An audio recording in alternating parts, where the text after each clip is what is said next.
E aí você foi, capa do G1, saiu no Jornal da Globo, que é o William Vac que fazia naquela época. E estava feita a fama da senhora, da professora Cíntia. Aí eu Ou fiquei... foi o pontapé inicial da fama? Foi. E qual foi o impacto que a presença no programa do Danilo Gentili trouxe de fato na tua vida, assim? Você sentiu uma diferença Aí o Danilo absurda? te ligou. A produção ligou. E sendo que eu comecei essa odisseia toda em janeiro de 2015, E com quando é que o 500 Danilo te seguidores, ligou? em novembro de 2015.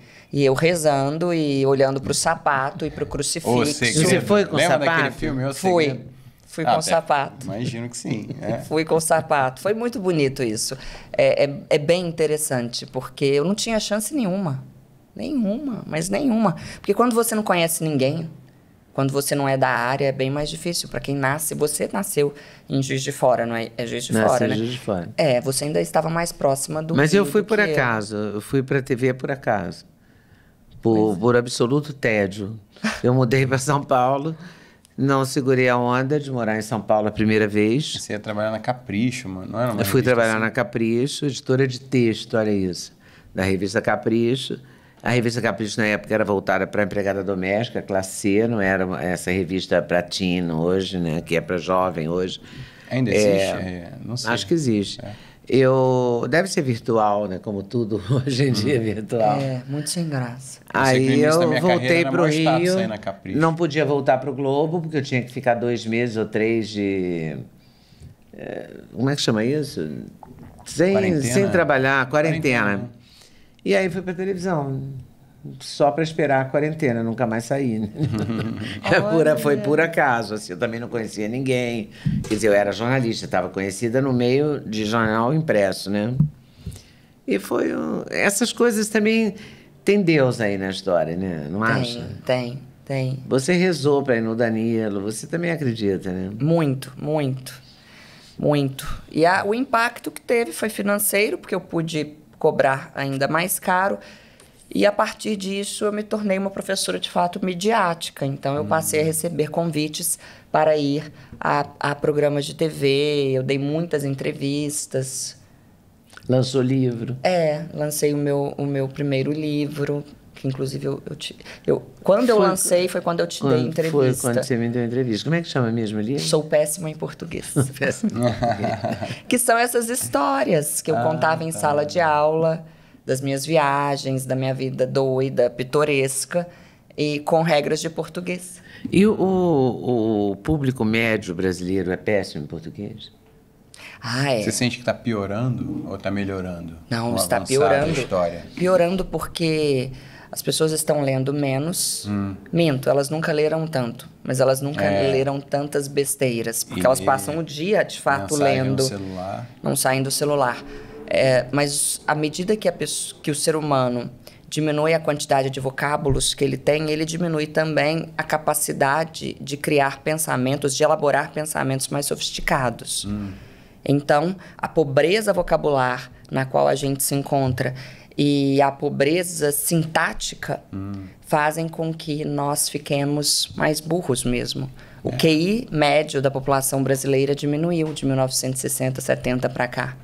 É muito triste. E o corretor automático também. Eu tô viciado em escrever com os polegares e com o corretor automático. Quando ele não antecipa as palavras que eu quero escrever, ou quando eu tenho que escrever à mão, eu já era meio disléxico, eu acho, fazendo uma engenharia reversa da época do colégio. Mas depois disso eu fiquei com muito mais dificuldade de lembrar as letras das palavras e tal. Ao mesmo tempo eu escrevo. Eu até consigo desenvolver raciocínios complexos, porém, dependente dessa ferramenta. Ainda mais agora com o ChatGPT. Eu falo do ChatGPT aqui no podcast, ela faz uma careta, assim, como se fosse coisa de outro mundo. Mas pra mim é também. Olha, você eu vou usa falar a verdade. Não. Assim? Eu não gosto dessa sugestão de palavras. Não gosta? Não gosto. Também me irrito não. profundamente. Eu quero escrever e aparece uma outra palavra. Sei lá, vou escrever aquele, aparece ainda. Ai, que porre. Eu também acho. Que coisa. Você acha? desabilita o seu corretor automático do teu Não, eu teclado? não desabilito, porque Sabe eu nem que eu sei não sei? desabilitar. Eu também não. Eu nem Não sei. posso desabilitar, Você não é porque muito eu de não sei. tecnologia? Detesto. Detesto. Você quer me irritar é falar que eu tenho de baixar um aplicativo para conseguir alguma coisa. Que ódio. Para entrar num prédio comercial. Baixa o aplicativo, aí faz o QR Code. Gente. Eu só quero entrar. Eu fui à Faculdade de Medicina da USP de manhã e tinha um QR Code. A sorte é que eu entrei sem o QR Code. Assim, eu não sei o que aconteceu, eu não vi lá a licença poética da Cabeça Branca, a bengalinha e a bengalinha, a licença poética da Cabeça Branca e a própria Leda Nagli mesmo, o personagem. Um blend Acabei de licenças. entrando, entendeu? Tinha uma moça esperando na porta, tinha uma segurança gentil, enfim, entrei, entendeu? Mas eu tinha um QR Code e olhava para aquilo, porque é claro que eu fiz um print do QR Code. Não, então, a gambiarra que a própria moça da portaria te indica a fazer. Né? Faz o print, que é mais garantido, porque senão a pessoa fica querendo sair e não consegue. Eu fiz o print e não sabia o que fazer com aquele print, entendeu? Eu não entraria lá se eu precisasse mesmo daquele print, entendeu? A sorte é que houve uma conjunção de gente simpática, entendeu? E eu entrei. Mas a tecnologia eu ia até agora lá problemas, tentando entrar. Tecnologia Mas quando eu dava aula, eu dei aula durante 11 anos na Faculdade da Cidade, no Rio, no curso de jornalismo. Eram aulas práticas. A gente fazia telejornais, que era uma coisa que eu sei fazer.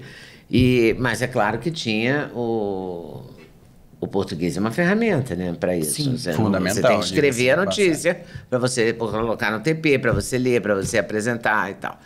E eu me lembro que eu pedi demissão no dia que a menina escreveu entrevista e me deu, e eu falei, entrevista? Ela falou, mas não é assim, entrevista? Eu falei, ai meu Deus, eu tenho que sair daqui porque eu vou acabar brigando com essas pessoas. E aí eu já tinha 11 anos, eu saí, pedi demissão.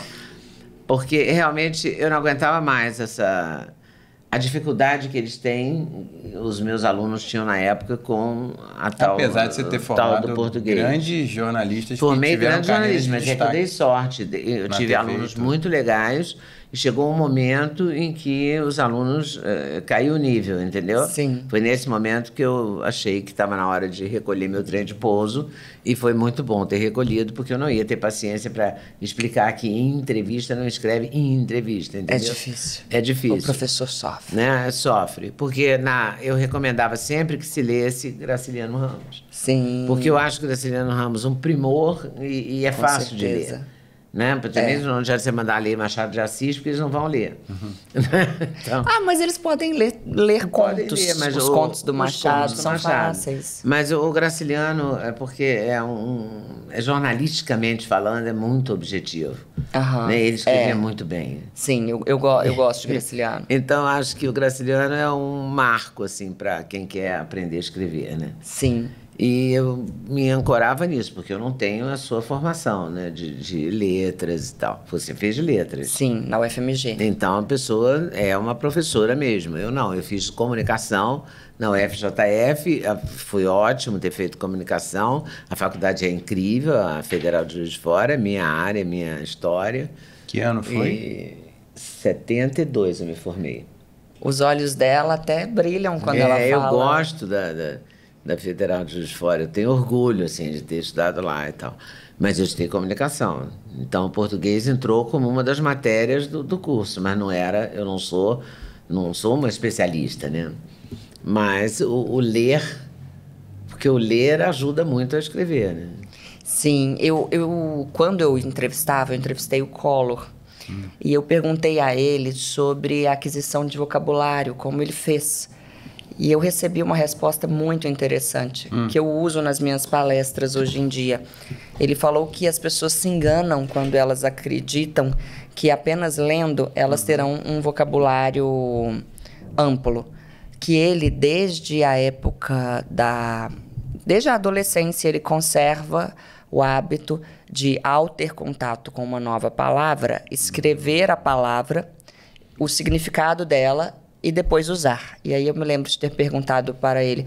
Então, o senhor, inclusive, pegava a palavra e falava, essa aqui é para brigar com Lula no debate e tal. E aí hoje eu entendo que como nós estamos sujeitos a muitas informações, e com isso a memorização ficou muito mais difícil para todos nós, eu sempre falo para as pessoas o seguinte, escolha uma palavra por semana, a palavra demasiadamente. E utilize essa palavra de domingo a domingo, como se você tivesse um problema mental.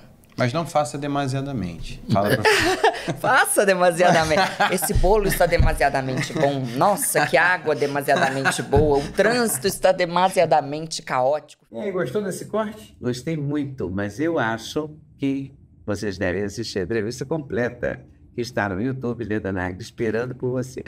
Essa série Hoje Nagli, o Encontro de Gerações, está imperdível. Vale a pena conferir, hein? Com certeza. Se Deus quiser.